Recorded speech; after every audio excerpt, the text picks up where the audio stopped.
Hi guys, welcome back to the 52 Men of the Bible video. Croeso mawr, big welcome to you. We're on week 19 and a bit of a challenge this week because I've got to successfully pronounce Mephibosheth right the way through this video. But we are looking at this guy called Mephibosheth. He was King Saul's grandson, so therefore the son of Jonathan, who was David's best friend. So before we go any further and before we look at the challenges that Mephibosheth faced and also what he can teach us, maybe grab your Bibles and read 2 Samuel and chapter 9.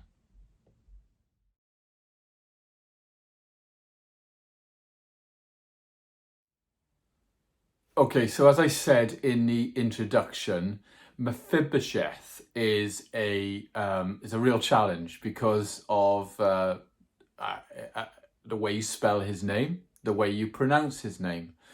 But he was also potentially a bit of a challenge to King David for neither of those reasons. In the days when King David lived and reigned, when you won a battle, you pretty much wiped out the enemy and everyone who was connected to the enemy. So when King David won the battle, if you like, with King Saul, it would have been entirely normal for him to have looked at Mephibosheth as King Saul's grandson, to see him as potentially someone who could join a rebel faction, somebody who could be a problem to the integrity of King David's rule. So it would have been highly likely that he would have been put to death. He was also crippled. Both legs were crippled. And so the reality there is that in those days, your life meant nothing. So for Mephibosheth, his life should have been, according to the culture that they lived in, a bit grim and have a really grim outlook going forward.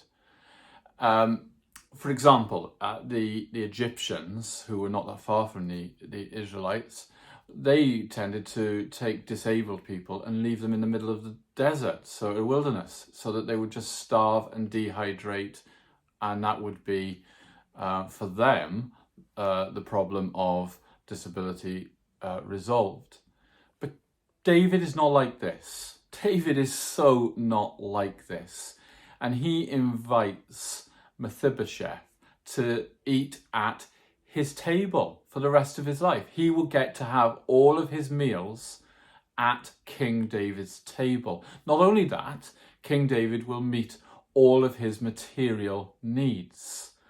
So Mephibosheth goes from having a grim outlook on life to being actually one of the favoured people in David's kingdom. Why? Why would this happen? Why would King David do this? Well, do you remember us saying that King David was a man after God's own heart?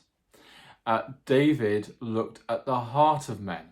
He looked on the inside, as God looks on the inside with us. And he gave favour and he blessed in the same way that God does. That's why David was called a man after God's own heart. Essentially, David looked deeper. Essentially, David wasn't shallow. And Mephibosheth gave him the opportunity to demonstrate to the rest of the nation that there was a need for social care. There was a need to look after the vulnerable. There was a need to look after the poor and the weak. There was a need for a child of God, as King David was, to give hope and life to those around him. Now, there are a lot of times, aren't there, when we as men can sometimes be a bit dismissive. If you fit into the crowd if you're a good sportsman, if you've got a great sense of humour, if you can spin a yarn, if you can entertain, if you're interesting, then you get on in life and you have lots of mates around you.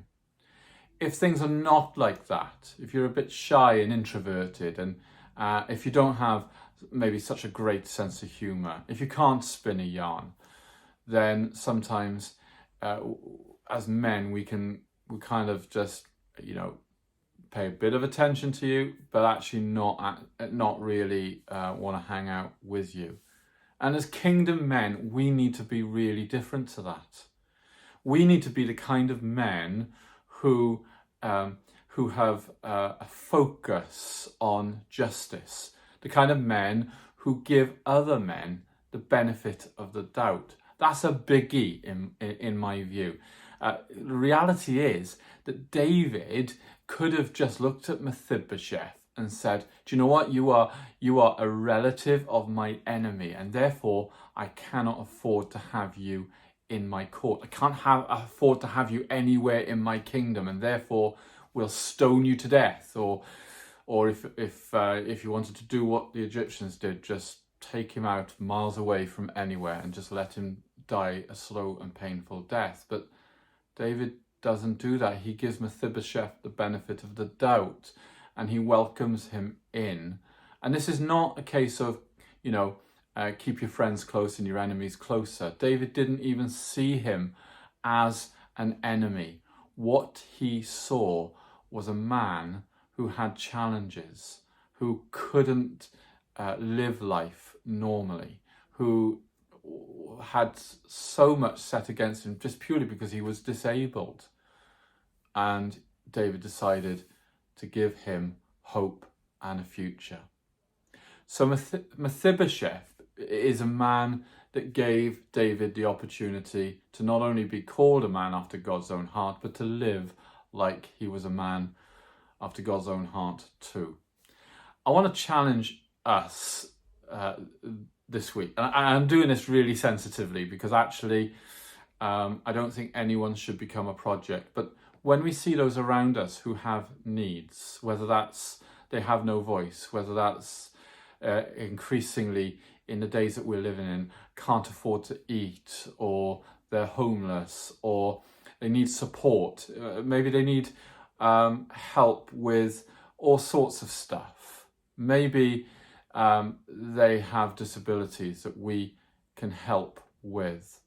To be men after God's own heart means that we reach out, means that we give the love to them, to everyone around us, regardless of what anyone is like. We give the benefit of the doubt, and we live like kingdom men who have hearts after God's own heart. Because let's be fair, when we came to know Jesus, when we put our trust in Jesus, he gave us a new heart, and it was a heart that was like God's heart. So, do you know a Mephibosheth? Then help. Do what you can. Welcome that person in. Make them part of your in crowd. Change the way you do things so that they can really feel part of the men's stuff that you're doing. Are you a Mephibosheth? Then help the likes of us to help you. Help us to be those kind of guys that welcome you in and make you feel a genuine part of everything that we're doing. Guys, the kingdom is all about us standing shoulder to shoulder with everyone around us, living at peace with all people as far as it's in our gift to do so. And so let's work together. Let's work together to make life hope-filled and gospel-filled for absolutely all of us. Have a great week, guys.